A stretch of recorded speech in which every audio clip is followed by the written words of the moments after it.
Palavra da Verdade, com Hernandes Dias Lopes. Irmãos queridos, nós vamos abrir a Palavra de Deus no livro do profeta Isaías, capítulo 40, e nós faremos a leitura dos versos 12 até o verso 31. Profeta Isaías 40, versos 12 a 31.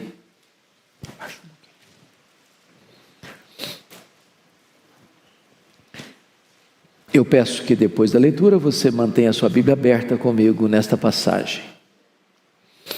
Peço só que você perceba um detalhe. O texto todo vai ser regido por perguntas retóricas. Nas próprias perguntas a resposta já está embutida. Então leia com esse entendimento. Ele está tratando da majestade de Deus e ele diz assim: quem na concha de sua mão mediu as águas e tomou a medida dos céus a palmos? Quem recolheu na terça parte de um éfa o pó da terra e pesou os montes em romana e os outeiros em balança de precisão? Quem guiou o Espírito do Senhor? Ou como seu conselheiro o ensinou? Com quem tomou ele conselho para que lhe desse compreensão? Quem o instruiu na vereda do juízo e lhe ensinou sabedoria e lhe mostrou o caminho de entendimento? Eis que as nações são consideradas por ele como um pingo que cai de um balde, ou como um grão de pó na balança. As ilhas são como o pó fino que se levanta. Nem todo o Líbano basta para queimar, nem os seus animais para um holocausto. Todas as nações são perante ele como coisa que não é nada. Ele as considera menos do que nada, como um vácuo. Com quem comparareis a Deus? Ou que coisa semelhante confrontareis com ele? O artífice funde a imagem, e o ourives cobre de ouro e cadeias de prata forja para ela. O sacerdote idólatra escolhe madeira que não se corrompe e busca um artífice perito para assentar uma imagem esculpida que não oscile. Acaso não sabeis? Porventura não ouvis? Não vos tem sido anunciado desde o princípio? Ou não atentastes para os fundamentos da terra? Ele é o que está assentado sobre a redondeza da terra, cujos moradores são como gafanhotos. É ele quem estende os céus como cortina e os desenrola como tenda para neles habitar. É ele quem reduz a nada os príncipes e torna em nulidade os juízes da terra. Mal foram plantados e semeados, mal se arraigou na terra o seu tronco, já se secam, quando um sopro passa por eles e uma tempestade os leva como palha. A quem, pois, me comparareis, para que eu lhe seja igual, diz o santo? Levantai ao alto os olhos e vede. Quem criou essas coisas? Aquele que faz sair o seu exército de estrelas, todas bem contadas, as quais ele chama pelo nome, por ser ele grande em força e forte em poder, nem uma só vem a faltar. Por que dizes, pois, ó Jacó, e falas, ó Israel, o meu caminho está encoberto ao Senhor, e o meu direito passa despercebido ao meu Deus? Não sabes? Não ouviste? Que o eterno Deus, o Senhor, o Criador dos fins da terra, nem se cansa, nem se fatiga? Não se pode esquadrinhar o seu entendimento. Faz forte ao cansado e multiplica as forças ao que não tem nenhum vigor. Os jovens se cansam e se fatigam, e os moços de exaustos caem. Mas os que esperam no Senhor renovam as suas forças, sobem com asas como águias, correm e não se cansam, caminham e não se fatigam. Amém. Aleluia. Irmãos amados, eu gostaria hoje de pensar com vocês como nós poderemos ter a nossa força renovada, a nossa esperança revitalizada, a nossa alegria remoçada. O profeta Isaías, ele está tratando aqui da majestade de Deus, da grandeza de Deus, da soberania de Deus. E eu não encontro nenhuma razão mais eloquente do que esta para termos uma igreja viva e uma igreja forte. A Bíblia diz que o povo que conhece a Deus é um povo forte e um povo ativo. A W. Tozer, que foi talvez um dos mais importantes escritores do século passado, ele diz que o maior problema da igreja, e ele está falando da igreja do século passado, e nós falamos da igreja de hoje, é que muitas vezes nós passamos a maior parte do tempo olhando para o nosso próprio umbigo, tomando o nosso próprio pulso. Se nós conhecermos a Deus, prosseguirmos em conhecer a Deus, isso é a própria essência da vida eterna. Foi Jesus quem disse: a vida eterna é esta, é conhecer a Deus e conhecer a Jesus Cristo, a quem tu enviaste. Mas quem é o nosso Deus?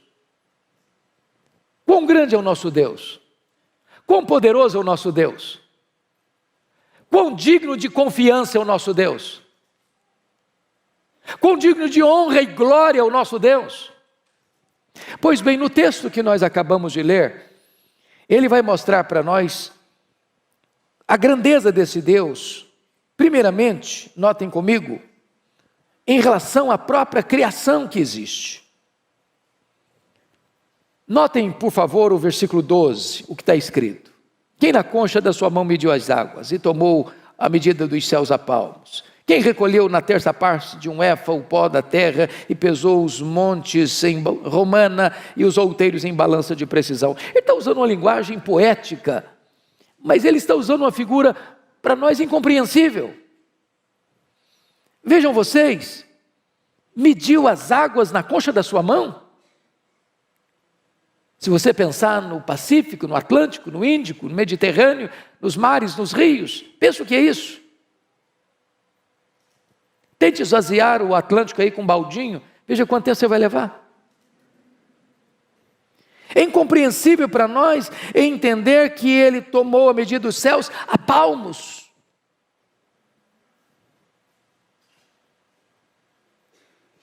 Mas qual a extensão dos céus? Os cientistas não sabem dar uma resposta. Eles não têm essa resposta.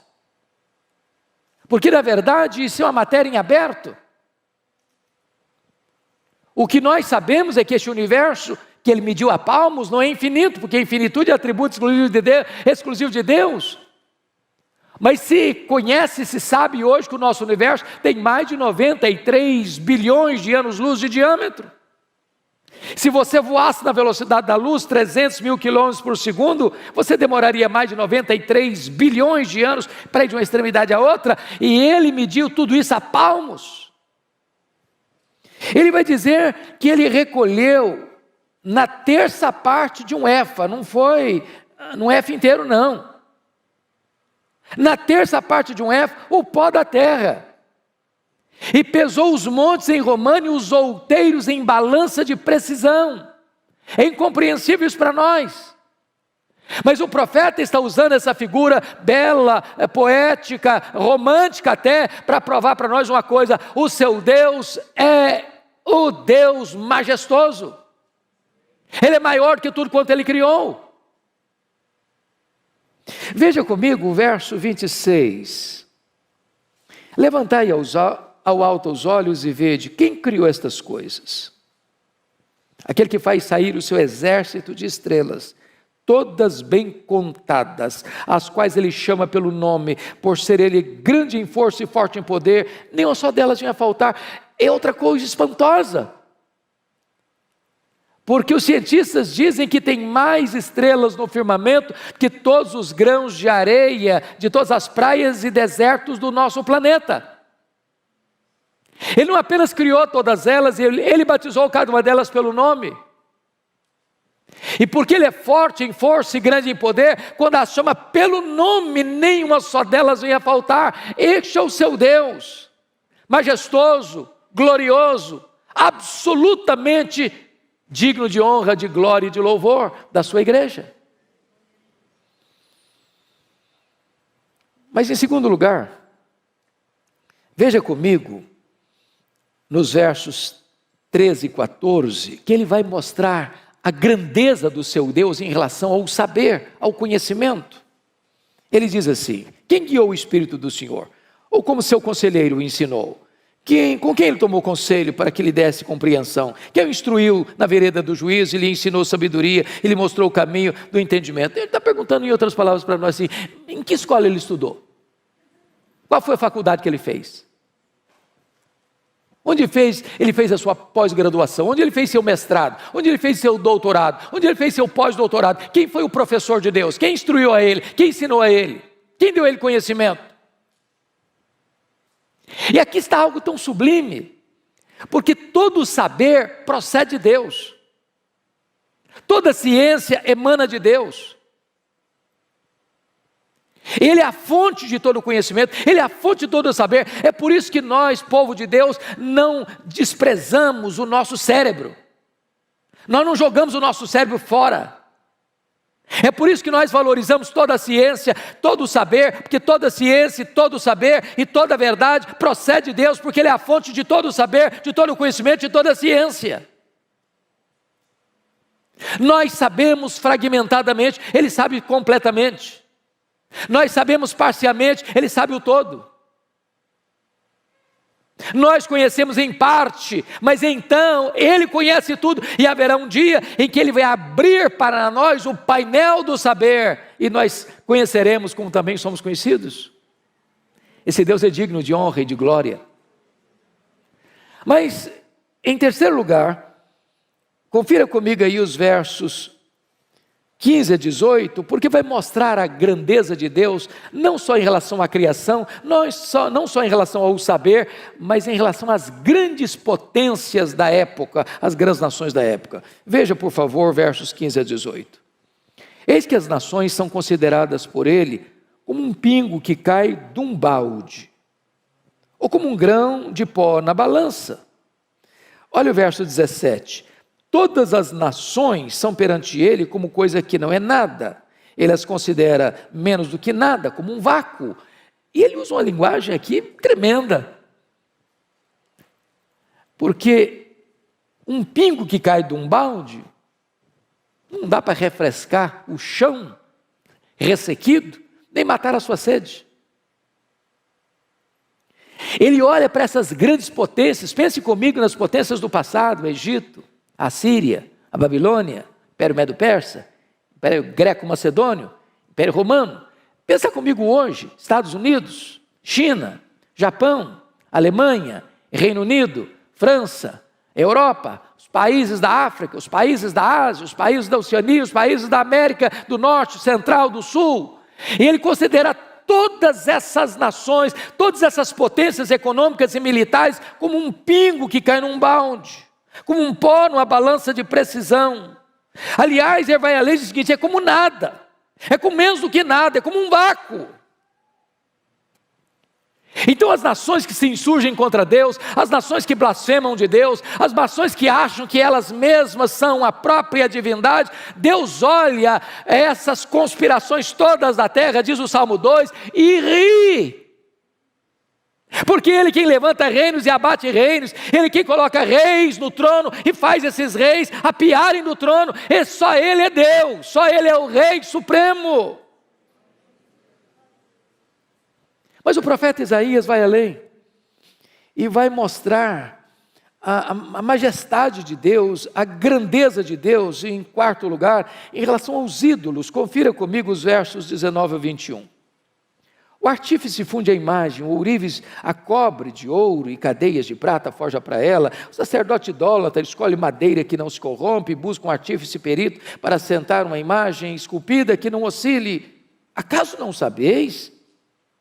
Porventura não ouvis, não vos tem sido anunciado desde o princípio, ou não atentastes para os fundamentos da terra? Ele está agora comparando Deus, o nosso Deus, o único Deus vivo e verdadeiro, com os ídolos dos povos. Quando Deus tirou o seu povo de Israel do Egito, por que mandou 10 pragas? Poderia ter sido 2, 3, 4, 5, 6. Por que 10? Porque cada praga daquela desbancava uma divindade do panteão egípcio. Ele está mostrando que só Ele é Deus, que os deuses dos povos são deuses falsos, não são deuses de verdade. Quando você olha o Império Assírio, ele tinha muitos deuses. Quando você olha o Império Babilônio, ele tinha muitos deuses. Quando você olha o Império Medo-Persa, tinha muitos deuses. Quando você olha o Império Grego, tinha um panteão de deuses gregos. Quando você olha o Império Romano, tinha um panteão de deuses romanos. Mas só Deus é Deus. Aquilo que os homens chamam de deuses, aquilo que os homens dizem que esse é o padroeiro, esse é o protetor, essa é a protetora, não protegem eles mesmos. São feitos por mãos humanas, de barro, de gesso, de pedra, de pau. Mas o nosso Deus reina, o nosso Deus é soberano, Ele é o Deus autoexistente, Ele é o Deus infinito, Ele é o Deus imenso, Ele é o Deus eterno, Ele é o Deus imutável, Ele é o Deus onipotente, Ele é o Deus onipresente, Ele é o Deus onisciente, Ele é o Deus transcendente, Ele é o Deus soberano, só Ele é Deus. Mas o profeta Isaías vai além. Vai mostrar para nós agora a grandeza deste Deus em relação aos governantes da época, os príncipes da época. Olha o que ele vai dizer nos versos 22 a 25. Ele é o que está assentado sobre a redondeza da terra, cujos moradores são como gafanhotos. É Ele quem estende os céus como cortina e os desenrola como tenda para neles habitar. É Ele quem reduz a nada os príncipes e torna em nulidade os juízes da terra. Mal foram plantados e semeados, mal se arraigou na terra o seu tronco, já se secam quando um sopro passa por eles, uma tempestade os leva como palha. Onde está a soberba dos faraós? Onde está Senaqueribe? Onde está Nabucodonosor? Onde está Ciro o Grande? Onde está Dario I? Onde está Alexandre o Magno? Onde estão os Césares de Roma? Onde está Júlio César? Onde está César Augusto? Onde está Tibério César? Onde está Calígula? Onde está Cláudio? Onde está Nero? Onde está Domiciano? Onde está Décio? Onde está Diocleciano? Onde estão os grandes imperadores? Onde estão os grandes reis? Eles sobem ao poder, eles descem ao poder, a flecha da morte os atinge lá nos seus palácios, mas o nosso Deus reina, o nosso Deus reina, o nosso Deus reina, só Ele é Deus. E agora, o profeta Isaías vai mostrar para nós as implicações disso. Porque se eu creio nesse Deus, que é soberano, que é majestoso, isso tem implicações. Tem implicações. Então vejam comigo como é que Isaías vai aplicar isso no verso 27. Porque, pois, dizes, ó Jacó, e falas, ó Israel, o meu caminho está encoberto ao Senhor, e o meu direito passa despercebido ao meu Deus. Aí você começa a perceber que as próprias queixas do povo tinha a ver com o fato, o povo não estava conhecendo o seu Deus. Aliás, lá no começo do livro, Isaías diz que o boi e o jumento conhecem o seu dono.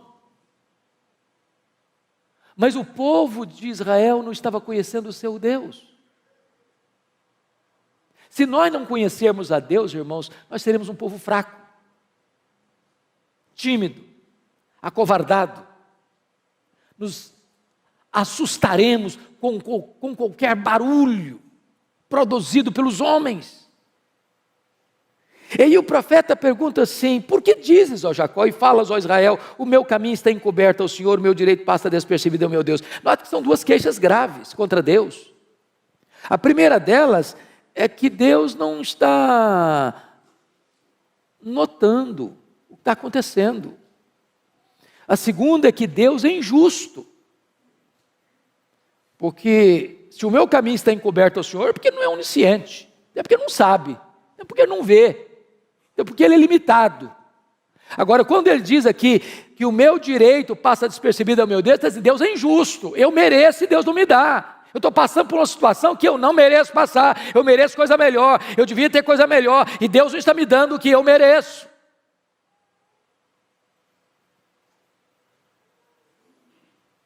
Aí o profeta responde assim, verso 28, não sabeis, não ouviste, ou não sabes, não ouviste, que o eterno Deus, o Senhor, o Criador dos fins da terra, nem se cansa, nem se fatiga, não se pode esquadrinhar o seu entendimento. Então, quer dizer uma coisa para você, Deus não fica lá no céu esfregando as mãos, Deus não é pego de surpresa, Deus não fica em apuros, Deus não está lá sem saber o que fazer com a pandemia, Deus não está lá sem saber o que fazer com os dramas que você está vivendo. Ele é Deus, ele não fica cansado, ele não fica fatigado, ele não fica em apuros, ele não fica contra a parede.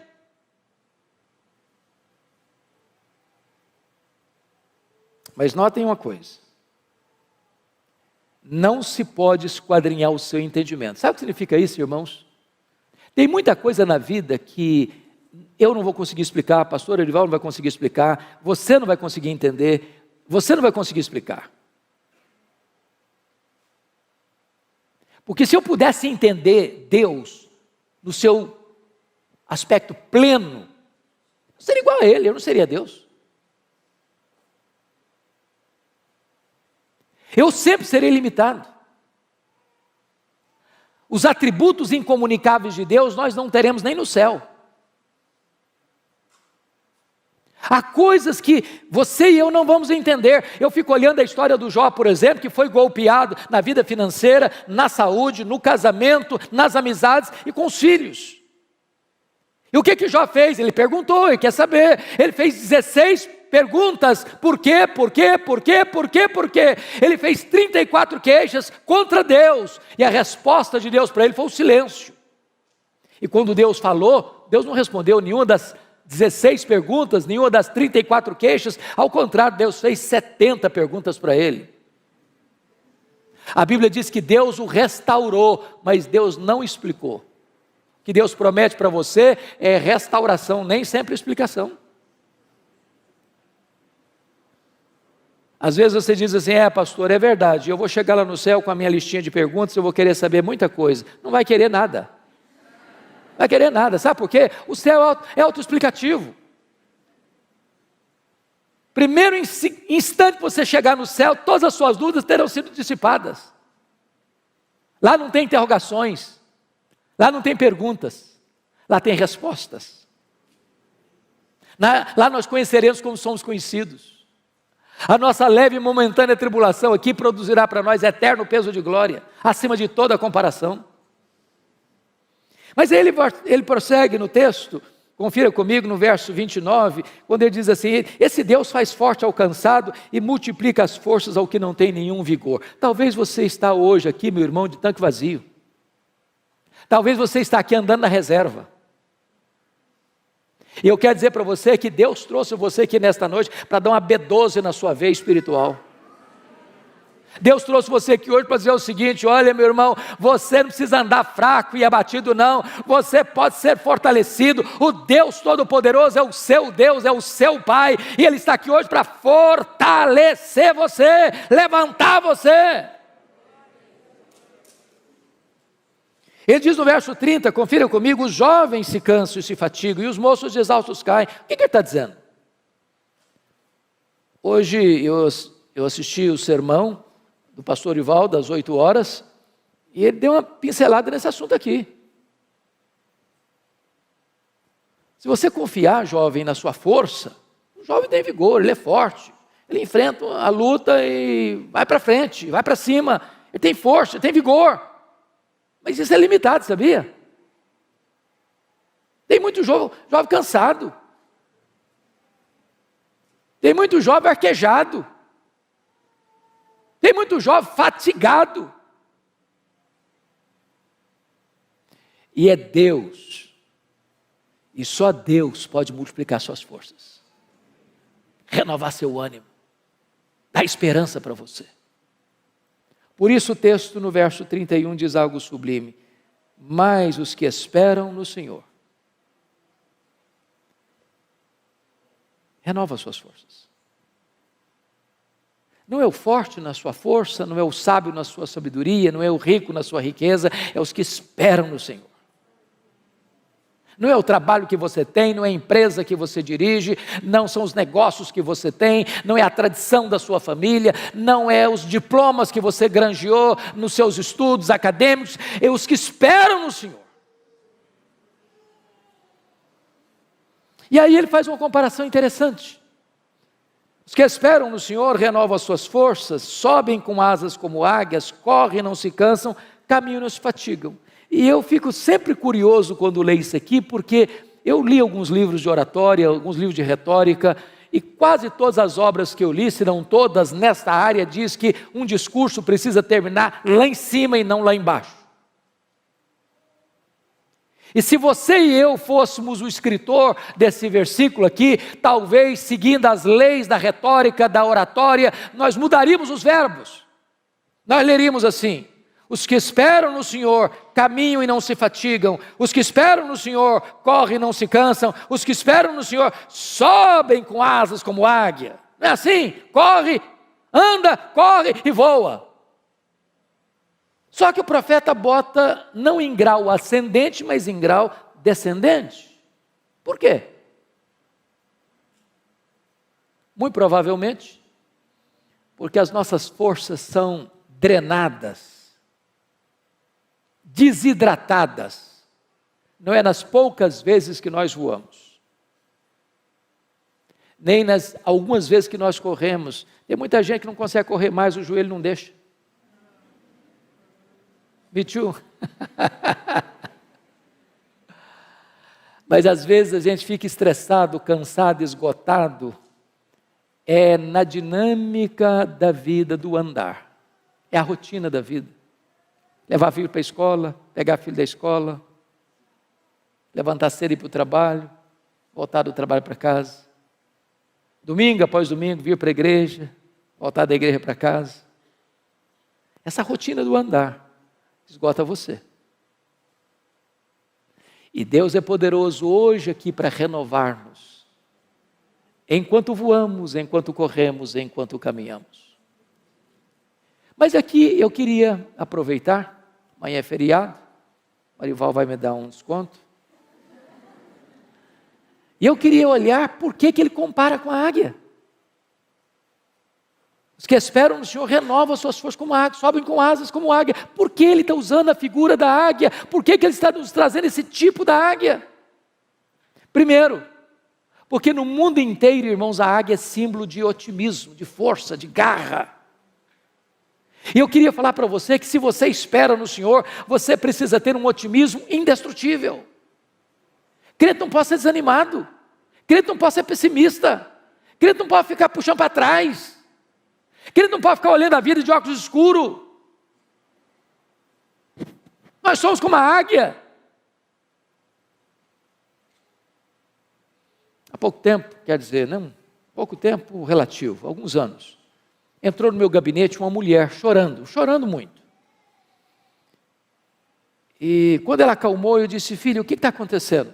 Ela disse: pastor, eu estava saindo de casa para vir para cá, e a minha vizinha pulou do 10º andar do apartamento dela, do prédio dela, se esborrachou no asfalto.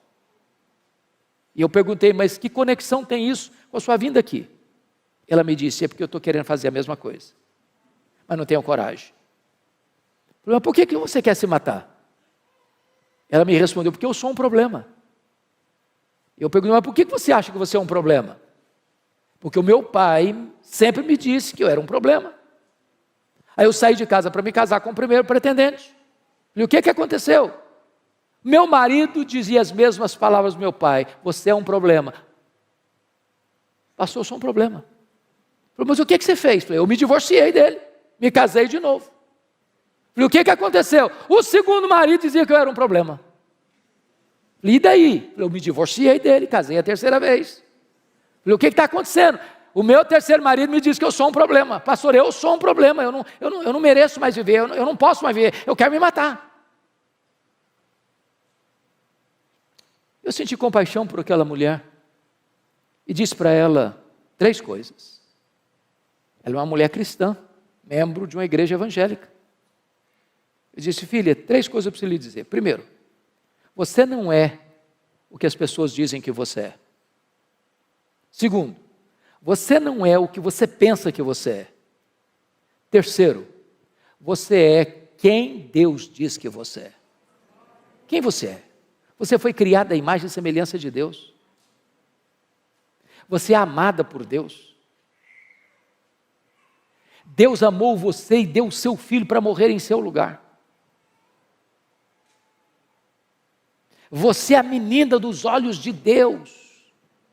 Nunca olhe para você e despreze você, que quando você despreza o projeto, você está desprezando o projetista. Valorize, porque você tem valor em Cristo. Em Cristo você é precioso, você é preciosa.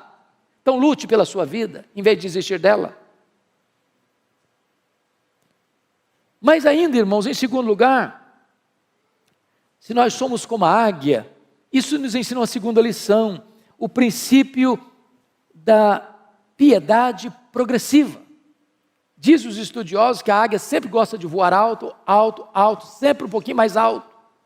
O que significa isso se somos como a águia? Significa que o crente não pode ficar de altos e baixos, de avanços e recuos, em zigue-zagues na vida. Temos que voar alto, viver altaneiramente, pensar nas coisas lá do alto. Nós somos cidadãos dos céus. Aqui nós estamos como peregrinos e forasteiros. Aqui não temos casa permanente. Aqui não está o nosso lar permanente. Aqui não está a nossa pátria permanente. Nós somos testemunhas aqui, mas estamos a caminho da glória. Há uma outra ave que não consegue voar bem, sabia? Os voos são curtos, são baixos e desastrosos. É o pelicano. Mas sabe por que o pelicano não sabe voar alto, não consegue voar alto? É porque tem um papo muito grande. Sabe por que alguns crentes não conseguem voar alto? Tem um papo muito grande. Gente ensimesmada, gente narcisista, gente egoísta, gente que se sente um gigante quando não passa de um pigmeu. Mas a águia nos ensina uma outra coisa impressionante, é o princípio da dependência de Deus, total. Se você já viu uma fotografia, ou já viu uma águia de perto, ou uma fotografia bem feita, ou um desenho bem feito, você vai perceber que a águia tem as asas enormes, aparentemente desproporcionais ao tamanho do corpo. E por quê? Certamente não foi um cochilo do Criador, não foi um erro anatômico de Deus. A águia tem as asas tão grandes, sabe por quê? Porque ela faz voos muito altos e muito longos. Então a águia não fica ruflando as suas asas como um beija-flor. Ela chega lá nas alturas, aplana as asas e deixa que o vento a carregue. Se nós quisermos vitória na nossa vida espiritual, não é na força do braço, não é na força do nosso conhecimento, não é na autoconfiança. A Bíblia diz: não é por força, não é por poder, é pelo meu Espírito, diz o Senhor dos Exércitos. A Bíblia nos fala da plenitude do Espírito Santo. Nós temos que ser levados pelo vento do Espírito, para termos uma vida sublime, altaneira, para a glória de Deus. Mas, amados irmãos, os estudiosos foram olhar a águia e descobriram uma coisa aqui impressionante. A águia tem a capacidade lá nas alturas, a 1000 metros, olhar lá embaixo e ter clareza do alvo. E ela faz um voo como uma flecha para atingir o seu alvo. Quando foram pesquisar sobre isso, descobriram que nós temos na nossa retina um dispositivo chamado de fóvea, que nos dá a capacidade de olhar um quadro geral e nos concentrar num quadro específico. como se eu estivesse olhando para o Arival, pastor Arival, mas não perdendo de vista o auditório. A capacidade que eu tenho de tirar um close do rosto dele sem perder vocês, é que eu tenho na minha retina esse dispositivo chamado fóvea. A águia, os estudiosos descobriram, ela tem 3 fóveas. Ela ao mesmo tempo consegue enxergar um alvo acima, na frente e embaixo. Mas se nós somos com a águia, o que significa isso? Nós temos que ter visão para cima, para o alto, para Deus. Tem gente, irmãos, que é cientista, pós-doutorado em algumas áreas do saber humano e não enxerga um palmo acima da cabeça. Tem um mínimo de discernimento espiritual. Tem gente que se tornou crente, muita gente se tornou crente, ficou uma pessoa assim alienada. Alienada, ela não tem mais conexão com a história, ela não tem mais conexão com a vida, ela parece que perdeu a capacidade de pensar e de refletir. Nós temos que conhecer a história, nós temos que conhecer o que o homem está pensando, nós temos que conhecer o que está acontecendo aí fora, nós temos que olhar para frente e discernir o nosso tempo, nós temos que ser como os filhos de Issacar, especialistas no tempo em que vivemos, para não sermos massa de manobra. Mas nós temos que olhar lá para baixo, irmãos. Eu estou chegando hoje de Guiné-Bissau, estava compartilhando com o pastor a dor do meu coração. A dor do meu coração. Eu estive em 2019 em Angola, já fiquei chocado, mas Guiné-Bissau é dezenas e dezenas de vezes uma situação mais crítica do que Angola. A pobreza generalizada. A expectativa da população é ter um prato de comida por dia. Quando a pessoa melhora a sua condição de vida, ela consegue cobrir a casinha dela de zinco, que faz barulho demais quando chove, e é quente demais, e é um país muito quente. Não tem emprego, não tem dinheiro. Estava retornando, conversando com a médica que estava lá, prestando serviço de caridade, e ela disse que o único hospital, as camas estão podres e não tem o mínimo de remédio, mas o mínimo, o básico do básico. Mulheres, crianças e velhos com a bacia na cabeça, vendendo um pouquinho de pepino, ou de cebola, ou de batata, para conseguir um pouquinho de comida naquele dia. E nós precisamos olhar para baixo. E termos misericórdia, não só de sentimento, mas de ação, de fazer alguma coisa. Quando tantas vezes você reclama da casa que mora, do carro que anda, da comida que tem na mesa.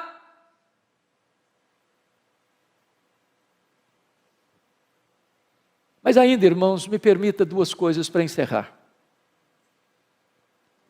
Lá no Salmo 103, versículo 5, a Bíblia diz que Deus renova a nossa mocidade como a da águia. Isso é impressionante para mim. Porque se Deus renova a minha mocidade como Deus renova a mocidade da águia, eu tenho que saber como é que Deus renova a mocidade da águia. E a águia tem uma capacidade de superação incrível.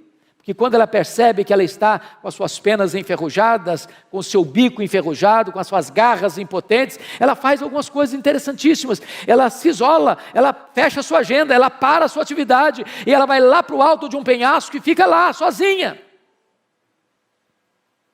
Tem hora, amado irmão, que nós precisamos dar uma parada, para saber por que eu estou fazendo o que eu estou fazendo. Não tem nada mais perigoso do que o ativismo, sem reflexão. Deus não nos chamou prioritariamente para fazer a sua obra, Deus nos chamou prioritariamente para andarmos com Deus da obra. Tem hora que é preciso fazer um retiro, não na direção de uma coletividade, mas da solidão, talvez da solidão do seu quarto. A águia, ela mesma tira as suas penas enferrujadas. Talvez é hora de você tirar algumas penas enferrujadas. O pastor já explicou dos pecados. Alguns pecados, alguns hábitos, alguns vícios, algumas manias, algumas idiosincrasias. Que se grudaram, que viraram hábito, que viraram vício. Que é preciso tirar. Vai doer, vai sangrar, mas enfrente isso se você quer ser restaurado por Deus. A águia amola o bico na pedra para tirar aquela ferrugem. Irmãos amados, se nós queremos restauração de Deus, nós precisamos afiar o bico, sabia? Tem muito crente entrando em brigas feias, nos bastidores da internet. Brigas horríveis, falam mal uns dos outros, criando contenda uns com os outros.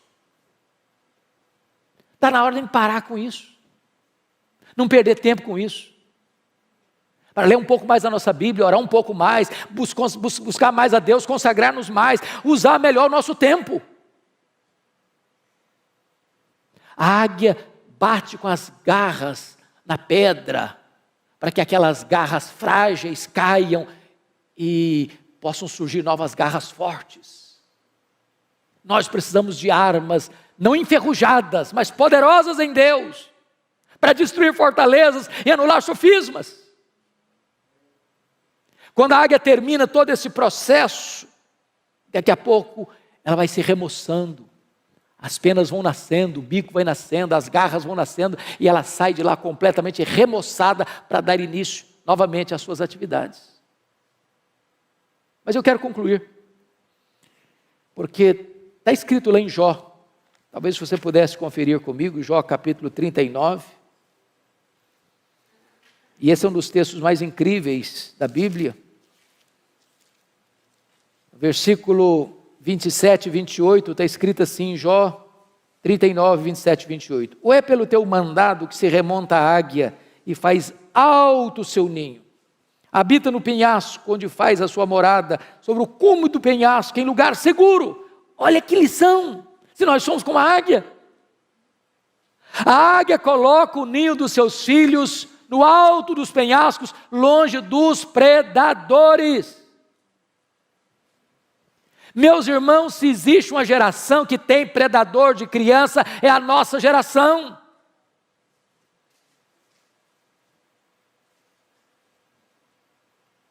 Os carros de sons ficam nas portas das escolas, panfletando a meninada. É uma festa hoje, é uma reunião amanhã, é uma proposta hoje, é outra proposta amanhã. As igrejas até recentemente estavam preocupadas com seus adolescentes. Hoje não é mais com adolescente que o povo está preocupado, não. É a idade de 4 a 9 anos. É nessa idade que estão dizendo para o menino, é aí que você vai decidir se você vai querer ser homem ou mulher. Estão querendo destruir a nossa geração de crianças. E nós, pais, precisamos colocar o ninho dos nossos filhos no lugar alto, longe dos predadores.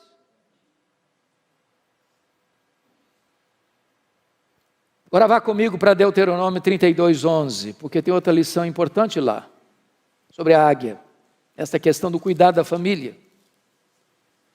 32:11, está escrito o seguinte: como a águia desperta a sua ninhada e voeja sobre os seus filhotes, estende as asas e tomando-os, os leva sobre elas. O que ela está querendo dizer aqui? O que é isso aqui? Quando os filhotes da águia, lá no alto dos penhascos, está na hora de sair do ninho, está na hora de começar a vida, o que ela faz? Ela vai lá em cima e começa a voar em cima do ninho. Sabe o que ela está dizendo para os filhotes? Olha para mim, faça o que eu faço, siga o meu exemplo. Nós ensinamos mais os nossos filhos com exemplo do que com palavras, porque os nossos filhos nos veem mais do que nos escutam.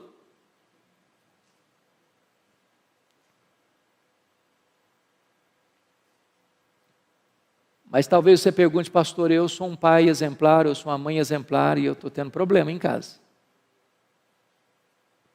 Eu admito isso. Às vezes a gente tem que pegar mais leve com alguns pais. Porque eu vejo um Samuel tendo filhos complicados. Eu vejo um Davi tendo filhos complicados. Eu vejo um rei Ezequias tendo um filho muito complicado. Mas o que a águia faz quando os filhos não querem seguir o exemplo? Ela vai lá no ninho, tira o capim macio, deixa só os espetos. Tem hora que a única linguagem que os filhos vão entender é a linguagem da disciplina. Por favor, não entenda que eu estou falando de espancar filho, de agredir filho. de achatar a autoestima do filho, não é isso que eu estou falando. Mas todo filho, toda filha precisa de disciplina. Disciplina é um ato responsável de amor. Todo filho, toda filha precisa de limites. Que horas vai sair? Aonde vai? Com quem vai? O que vai fazer? Que hora volta? Filhos sem limites vão ser o desgosto dos pais. Mas alguém pergunta, pastor, e se os filhos nem a disciplina aceitam e se recusam a ser corrigidos? O que se faz? A águia toma uma atitude radical. Ela arranca o filho do ninho e joga no espaço. Filhote que nunca voou, não sabe voar, vai dando cambalhotas. E ela deixa, até fazer o que ela faz aqui. Estende as asas, tomando-os, os leva sobre ela. E ela faz isso uma, faz isso duas, faz isso 5, faz isso 10 vezes, até que o filhote aprende a voar sozinho. A lei da águia é esta: meu filho precisa ser meu discípulo. Eu não desisto dos meus filhos. Eu não abro mão dos meus filhos. Aqui está um princípio espiritual. Não abra mão dos seus filhos. Não desista de seus filhos. Você não gerou filho para a morte, você não gerou filho para o cativeiro, você não gerou filho para povoar o inferno. Seus filhos são herança de Deus. Lute por eles, chore por eles, ore por eles, jejue por eles, não desista deles.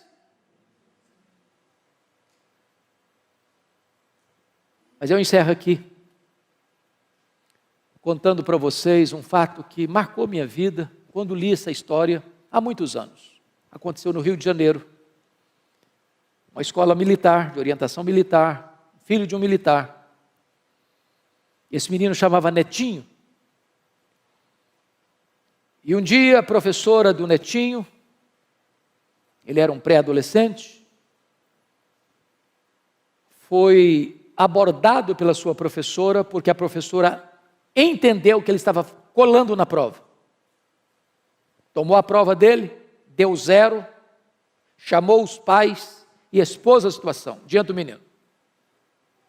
Os pais ficaram muito aborrecidos com o filho, o menino muito envergonhado. Na volta para casa, o Netinho disse: papai e mamãe, eu posso explicar o que aconteceu? Os pais disseram: não, nós estamos com vergonha do que você nos fez passar, você não tem o direito de falar conosco. E o menino murchou, encolheu, rendido a uma grande tristeza. Passou uma semana: papai e mamãe, posso falar com vocês? Não, você não tem o direito de falar conosco. E o menino se entregou a uma profunda tristeza. Depois de uns 15 dias, o menino muito triste, sem poder falar com os pais, o pai pegou a mãe, foram ao supermercado fazer compra, deixou o revólver, ele era militar, em cima da geladeira. Netinho pegou um papel, pegou uma caneta, começou a escrever uma carta. Diz: papai e mamãe, me perdoem, mas eu não suportei a dor de não poder olhar nos olhos de vocês e falar com vocês. Falar que eu fui inocente. A minha professora se equivocou. Mas eu não tive o direito de me defender, nem mesmo com vocês. Eu não aguentei essa dor, me perdoem. Pegou o revólver do pai, deu um tiro na cabeça. Quando os pais chegaram, Netinho estava caído numa poça de sangue, com o revólver de um lado, a carta do outro. E aquilo mexeu com a nação brasileira, trazendo um alerta para nós. Nossos filhos não são perfeitos, como nós não somos perfeitos. Se eles errarem, precisamos perdoá-los. Nós temos que ter comunicação aberta com os nossos filhos, para ouvi-los, e ajudá-los, e a encorajá-los, e a soerguê-los, e a dar a eles a oportunidade de botar o pé na estrada e continuar caminhando para a glória de Deus.